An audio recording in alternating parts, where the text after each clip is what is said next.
కార్తీక పురాణం 11వ అధ్యాయం. రాజోత్తమ తిరుగు చెప్పెదను వినుము. కార్తీక మాసమందు అవిసె పువ్వులతో హరిని పూజించిన వాని పాపములు నశించును. చాంద్రాయణ వ్రత ఫలము పొందెను. కార్తీక మాసమందు గరికతో కాని కుశలతో కాని హరిని పూజించువాడు పాప విముక్తుడై వైకుంఠము చేరును. కార్తీక మాసమందు చిత్రరంగులతో గూడిన వస్త్రములను హరికి సమర్పించువాడు మోక్షం పొందెను. కార్తీక మాసమందు స్నానమాచరించి హరి సన్నిధిలో దీపమాలను అనుసరించేవారు పురాణము చెప్పువాడును పురాణమును వినువాడును పాపములు అన్నయు నశింపచేసెను, పరమపదమును పొందెను. ఈ విషయమైన యొక్క పూర్వ కథ కలదు. అది విన్న మాత్రముననే పాపములు పోవును. ఆయురారోగ్యాలు ఇచ్చును. బహు ఆశ్చర్యముగా నుండెను. దానిని చెప్పెదను వినుము. కళింగ దేశమందున మందురుడకు నొక బ్రాహ్మణుడు కలడు. అతని స్నాన సంధ్యావందనాలు విడిచి పెట్టినవాడే ఇతరులకు కూలి చేయుచుండేవాడు. అతనికి మంచి గుణములు కలిగిన సుశీలియగు పేరుగల భార్య ఉండెను. ఆమె పతివ్రతయు సమస్త సాముద్రిక లక్షణాలతో కూడినదే ఆడవారిలో శ్రేష్ఠురాలై ఉండెను. ఓ రాజా, ఆశిషు భర్త దుర్గుణపూరుడైనను అతని యందు ద్వేషము నుంచగా సేవించుచుండెను. తరువాత వాడు వేరైన జీవనోపాదాయం తెలియక కూలి జీవనము కష్టమని తలిచి కత్తిని ధరించి అడవిలో మార్గము కనిపెట్టుకొని ఉండి దారి నడుచువారిని కొట్టి వారి ధనములు అపహరించెను. కొంతకాలము గడిచెను. అట్లు చౌర్యము వలన సంపాదించిన వస్తువులను ఇతర దేశాలకు పోయి అమ్ముకొని ఆ ధనముతో కుటుంబ పోషణ చేస్తుండేవాడు. ఒకప్పుడు ఆ బ్రాహ్మణుడు చౌర్యము కొరకు మార్గమున కనిపెట్టి ఉండి మార్గ వచ్చినొక బ్రాహ్మణుడు పట్టుకుని మర్రి చెట్టుకు కట్టి అతని సొమ్మును హరించెను.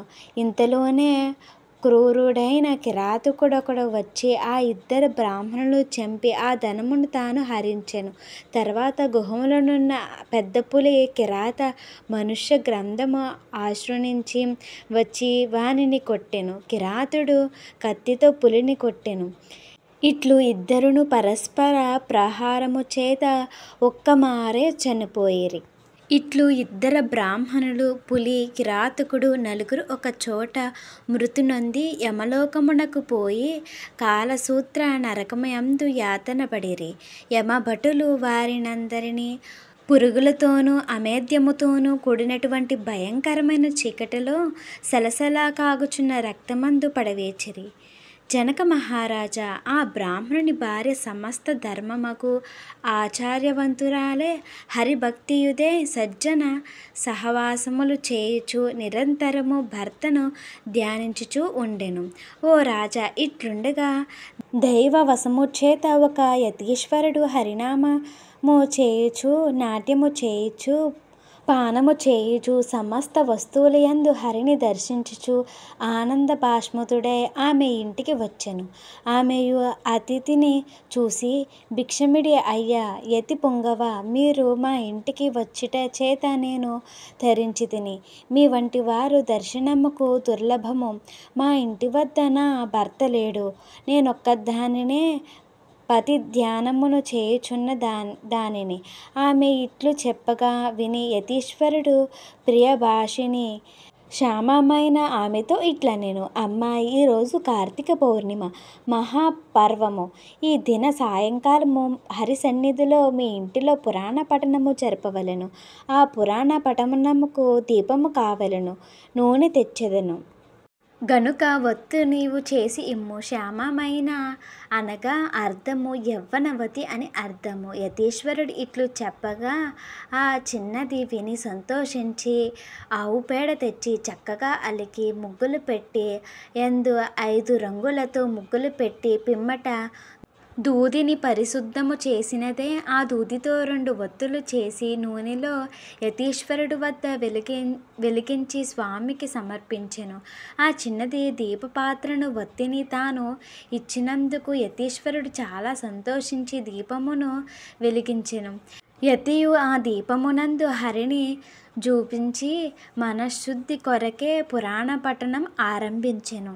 ఆమెయు ప్రతి ఇంటికి పోయి పురాణ శ్రవణం వినుటకు రమ్మని చాలామందిని పిలుచుకుని వచ్చి వారితో సహా ఏకాగ్రత మనస్సుతో పురాణమును వినెను.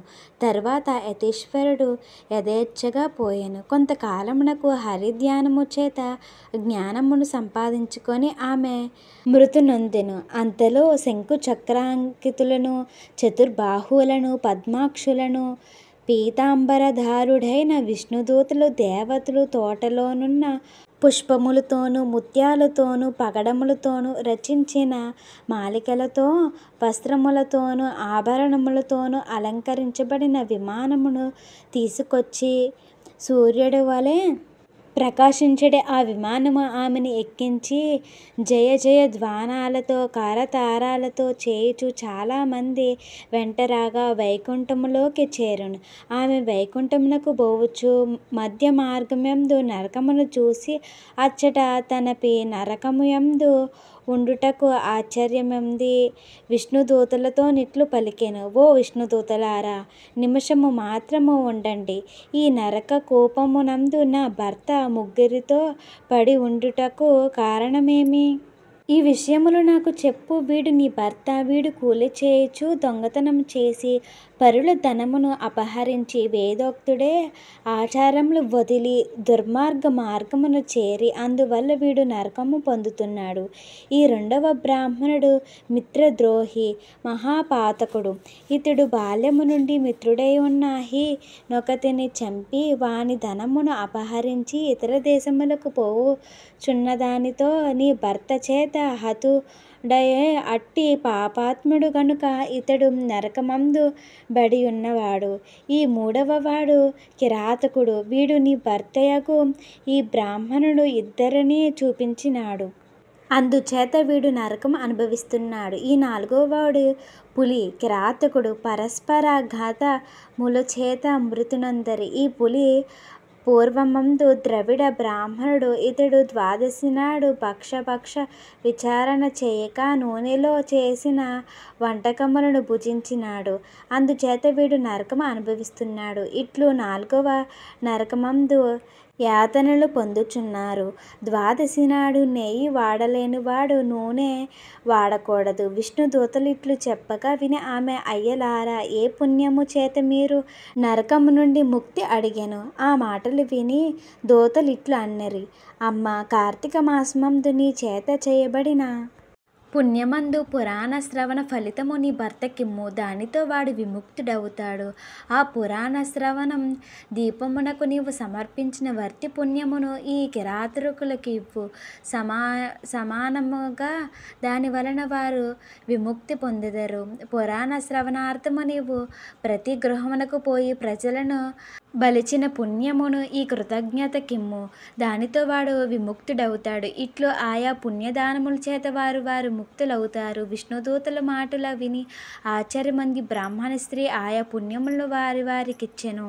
దాని చేత వారు నరకం నుండి విడుదలై దివ్య విమానమెక్కి ఆ స్త్రీని కొనియాడుచు మహాజ్ఞానమును పొందెను.